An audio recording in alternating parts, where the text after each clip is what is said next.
அண்ணன் திருமாவளவன் இந்த அளவிற்கு தரம் தாழ்ந்து போவார் என்று நான் எனது அரசியல் வாழ்க்கையில் நான் நினைக்கவே இல்லை.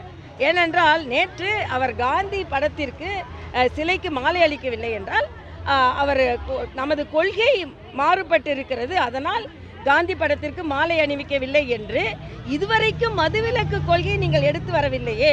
இப்பொழுது அரசியல் சார்ந்த உங்கள் சுயநலத்திற்காக மதுவிலக்கு கொள்கையை கொண்டு வருகிறீர்களே என்ற அர்த்தத்தில் தான் நான் சொன்னேன்.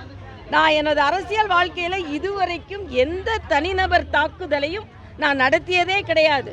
நான் நாகரிகமான அரசியலை முன்னெடுத்து செல்ல வேண்டும் என்பதில் நான் மிக உறுதியாக இருக்கிறேன். 25 ஆண்டு கால எனது அரசியல் வாழ்க்கையில் எந்த தனிநபர் தாக்குதலும் கிடையாது. ஆனால் நேற்று அண்ணன் திருமாவளவன் அவர்கள் தரம் தாழ்ந்து, நீங்க குடிக்கலன்னு சொல்லுங்க, இன்னொருத்தர் குடிக்கலையான்னு எப்படி சொல்ல முடியும்? நீங்க அதை மிக மோசமான ஒரு கருத்தை, அதுவும் என்னை போன்றவர்கள் மீது ஒரு தாக்குதலை நடத்தி இருக்கிறார்கள்.